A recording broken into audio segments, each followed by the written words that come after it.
Am I the a-hole for telling my ex's daughter that I am not her aunt or her other mom? I, 34 female, was with Liam, 35 male, for over a decade. Had 2 children with him, and we broke up when I learned he was cheating on me with Ella, 30 female. Ella was pregnant when I learned about their affair, and the 2 of them were very smug about the fact they were going to start a family with my kids, who were young enough at the time to potentially see Ella as a second mom in their lives. Ella was downright nasty, saying she could provide them so much better because her parents were wealthy and she'd be #1 mom in no time. We ended up getting shared custody of our children, and the schedule was week on/week off. Ex and I had to meet at a neutral location for our custody order to reduce conflict and any problems with the exchange of our children. The judge also ruled that Ella could not be present for exchanges given her alienating language toward me. That was not totally hidden from mine and Liam's children. My ex and Ella got a big shock when her family did not support them, following the realization that she helped him cheat and had gotten pregnant with someone who had a family. So they ended up struggling. Well, I was doing better than ever after making a career shift I'd wanted to do for a bit before that. They, of course, realized over time. This was, I think, just after they had their daughter and around the time they got married. Then the name I had heard from their daughter was suddenly changed to my name, and they started being super sycophantic with me and saying how my kids deserved one family unit and how their daughter was named after me, was my kid's little sister, how she needed someone to help support her and give her the life her siblings have, etc. I told them they were crazy and I was not their daughter's anything. They had 2 more girls since then, and apparently they are telling those girls that I'm their aunt and or their other mom, hence the older of the 3 being named after me. The oldest is always trying to seek me out. My ex brings her during exchanges of our kids and she rushes out of the car with my kids. My kids have told me how uncomfortable it makes them because they aren't allowed to correct it. I told my ex he needs to say something and said the same thing to Ella, but they didn't. A few days ago, their oldest sought me out again and asked if she could stay when my kids stay with me and how she's so glad I'm her aunt and her other mom. I told her I wasn't. I said so kindly, but I was also firm that I was not her aunt or her mom in any way. She got upset and ran back to her parents, and then I got dumped on by Ella for breaking her daughter's heart. She said they had only tried to be nice and make the best of the family situation for the kids, and I was the a-hole. I feel kind of bad because the little girl was devastated. At the same time, I don't have any interest in being part of those 3 girls' lives in any kind of way, except for when I see them for my kids. Am I the a-hole? Now for the top comments. She's calling you the a-hole after you broke her daughter's heart, but she did the same for helping a married man with 2 kids cheat with her. Karma did bite them in the butt. Definitely not the a-hole. Not really a-hole comparable, as OP is just kindly telling the truth now after Ella has been making up lies. Ella's the a-hole to her own girls, just to try to weasel some money out of OP, never mind all the stuff before. I feel really bad for the kids stuck in this demented situation. How awful to be lied to by your own parents as a way of manipulating others. Right? Like they want to basically force OP into caring for their daughters financially. At least it seems like money is what they are trying to gain based on what OP has written. It's messed up in such a major way. It's not OP who will get hurt by their actions. It's their own daughters who will be hurt. And that isn't on anyone but them. It's not on OP, it's not on the kids, it's on the ex and his wife. Nothing quite like people who think the only way to live is by guilting and shaming those around them in order to manipulate situations/people to get what they want. I wonder how long until the ex cheats on his current wife, and she will get to first-hand experience what they did to OP. I hope that doesn't happen, but it's not like someone who cheated and rubbed it in their ex's face is going to just never pull that crap again.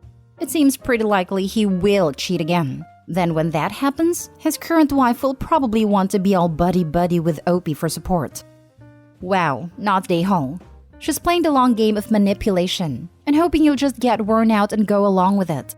I feel sorry for the kid, who's obviously been told a pack of lies. That must hurt a lot, but that's really got nothing to do with you. Your ex should be stepping up here too. He started this crazy situation, and it's his daughter. Next story. Am I the a-hole for sending my daughter home in cheap clothes? I, 35 male, have a daughter Kiki, 7 female, with my ex-girlfriend Yvonne, 34 female, and have 50-50 shared custody. Every time Yvonne sends Kiki back home to me, she's in dingy old clothes. They are either too small and cut so she can fit them, stained, have holes, too big, not weather appropriate, long sleeves in the summer, etc. And her shoes are always filthy. I know Yvonne makes less money than me, which is why we have an agreed upon amount of money I send her monthly for Kiki's expenses. My wife, Sarah, 30 female, also came up with the idea that I just cover Kiki's childcare/education expenses, since it won't break the bank for us, and that way Yvonne can just use all the money I sent her for Kiki. We didn't want to send Kiki home in the clothes her mom sent her in, so we started sending her home in clothes we purchased, and she would always send her home with the outfit ruined. Sarah's mom bought Kiki some cute new shoes, and Kiki begged to wear them to her mom's. She was sent home in another ragged outfit, with the shoes completely ruined and muddy. Yvonne said they went to the park in them. Sarah was angry, so she went and bought a bunch of clothes from stores like Rainbow, H&M, Walmart, etc., and we sent those over there. So if they're ruined, it will not matter, and she can keep all her nice clothes here. Yvonne called us petty and said keeping tabs on clothes and shopping at cheap stores to send to mommy's house is offensive to Kiki and creating a toxic environment. I just don't want my daughter walking around looking a mess when she doesn't have to. It's embarrassing, and I know it doesn't make Kiki feel good. I feel like keeping all her quality stuff and favorite outfits here preserves them, so she has it.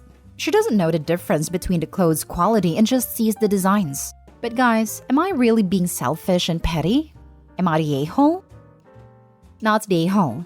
Yvonne, I think, purposely sees to it that the new clothes you send Kiki in are ruined. Now she's mad because you are sending Kiki to her in clothes where it won't matter if they are ruined or not. She's the a-hole.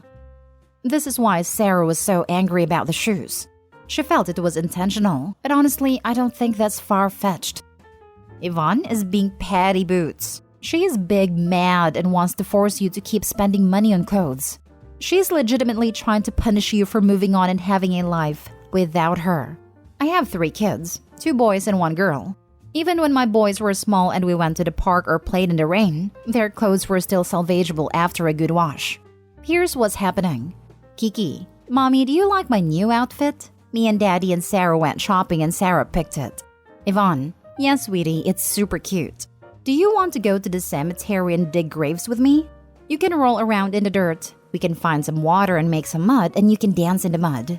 When we are done with that, let's go play CSI and cover ourselves in red paint to make a crime scene. This is why Kiki is coming home filthy. Keep her nice clothes at your house and send her to Yvonne's house in couture from Target. Start keeping a photographic record of your kid when she arrives.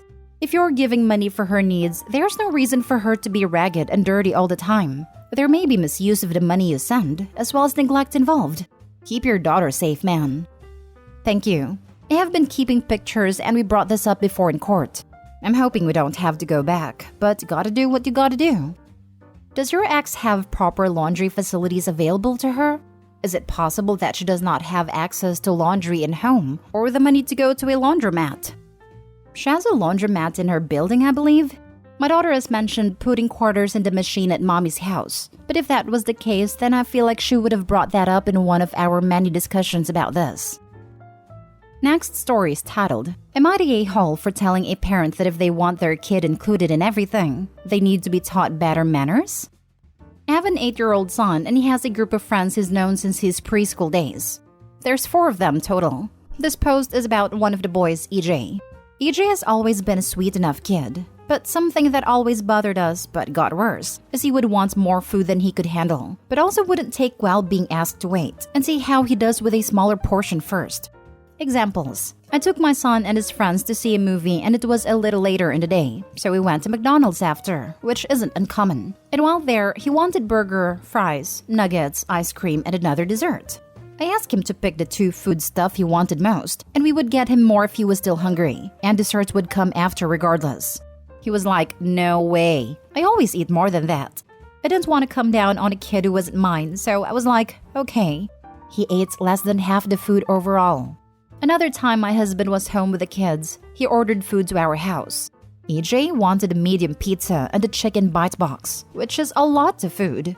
But my husband kinda shrugged and bought it for him.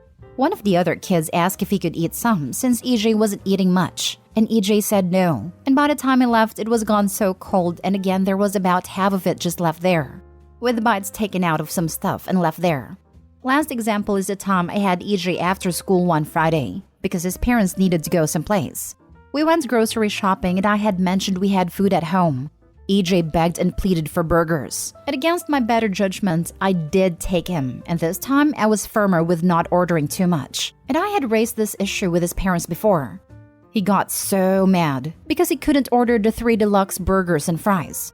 Like he was saying yes, telling me he was allowed to eat like that.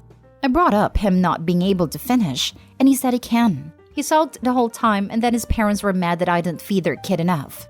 So, I no longer allow him to come if the thing is going to end in us getting food, because it's money we are throwing away. The other parents in the friend group have had the exact same problem. EJ's parents realized EJ was included less and brought it up to me. I explained the issue. They said I was being an a-hole to a kid. I told them if they want their kid included in everything, then they need to teach him manners around spending other people's money. Or they could send money with him. And if they want to waste it, that's fine by me. But I pointed out that it's expensive to throw away huge amounts of food. It's not something they were never made aware of. But I know it's probably as hard on EJ if he knows about it, even if he is included to a degree still. I don't know. This has just brought more bad blood, and I don't feel the best about it. Am I the a-hole? Now for the top comments. Not the a-hole, and you're absolutely right. His parents should be sending him with money for these outings. Never in my life as a child was I sent with someone else's parent and not sent with money to pay for food or activities. And if the other parent had offered to pay for me, I was certain to only order what I knew I could eat. And I definitely had manners because my parents did not play that game. Bottom line, if they want their child included, they should teach him how to act and order accordingly. We take my nephew/nieces out sometimes, and I wish there was a menu that didn't list prices every time. They're so polite that they look at the cheapest options versus what they'd really like to eat. I'm wise to that now and convince them to enjoy the treat. I'm lucky. It sounds like EJ might have an issue like food insecurity at home. Over-ordering food and hoarding, the refusal to share, can be signs of something like that. I would try to be more understanding of him. Maybe order in advance or make mobile orders so that you are just picking up food for the group of kiddos and reassure EJ that if he is still hungry, he can have more. He does not like that at all. We get sulking at a lot if he's allowed to eat like whatever at home. Reassuring him does not make it any better. Now for the last story. Am I the a-hole for not moving my family to help my sister-in-law and parents? Plus update. I, 37 male Canadian, a few months back I lost my twin brother to a drunk driver. He was the older twin, and despite the fact we looked the same, we were very different. He could do no wrong in our parents' eyes even when he was drinking/using substances and stealing. I, however, could do nothing correctly and was even blamed for everything bad he did. He stole money from a church, and it was my fault because I didn't support him enough type deal. I honestly had a very long post typed out that went into more details, but I'm just going to go with the TLDR version. Because of my parents always placing the blame on me for what my brother did, I joined the army and moved away at 19. I was 31 before anyone in my family ever returned any of my Facebook messages or text messages. I didn't send many, but I did make the first step, normally before I deployed. We finally put our past behind us and reconnected. I met his wife and 4 kids. They're awesome. We talked about getting our parents to move in with me as at the time I was single and had a room for them and could easily support them financially. My dad lost his job, their health was declining and our old family house was falling apart.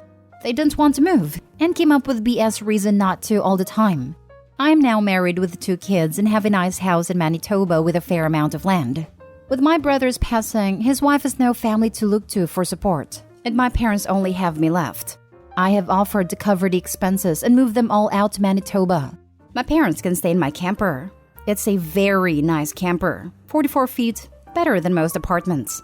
My sister-in-law and the kids can stay in our basement that is fully furnished and has the space till they can get their own place. She's a nurse like my wife, and my wife can get her some work. But nope, they want me to sell everything and move out to them. They live in the Ottawa area. My sister-in-law has limited space with just them in their house, and my old family home doesn't even currently have a working furnace and looks like a crack house. They want me to use the money from selling my house to fix up the old family house, and everyone will move into that. I told my parents and sister-in-law I will not be selling my house and everything else to move to Ottawa area. The cost of living is close to 4 times higher there than where I am. I have the means to support everyone where I am, till everyone is settled into the new area. I do not have the same means to do so there. It's been a week now and no one returning any means of communication with me. Wow, that's some choosing beggar stuff here. Definitely not the a-hole for refusing to sell your home to move to a new province with a significantly higher cost of living. You're the a-hole to yourself, though, for continuing to allow your toxic family to take advantage of you like this. I totally get it, though. Family and all, and a desire for them to care about you the way you should be. But don't set yourself on fire to keep other people warm. Precisely. When someone shows you who they are, believe them. Your parents have been awful to you from the start. Apparently, your sister-in-law jumped on the bandwagon. I know it hurts, but you have to accept that they don't want the best for you and let them go. OP, I'm very sorry. Your parents have shown by word and deed that they do not care about you. This was true before your brother died. It is true now. If your parents move out to Manitoba and live in your property, they would quickly make your life miserable. If you moved to Ontario, the process would be even faster. Your sister-in-law can get a job as a nurse anywhere. There is a massive shortage all across Canada thanks to COVID-19. Echoing the above to say, don't set yourself on fire to keep them warm. Not the a-hole, obviously. Now for the little update. Wanted to take a second and say thank you to everyone. This has helped a lot. There are some really good point of views in here I hadn't considered at the time of writing this. I do want to help them because they are family, but I'm not willing to risk hurting my family for people I would honestly consider extended family. That may sound bad, but my wife and kids have given me more support than my own parents. So wife and kids come first.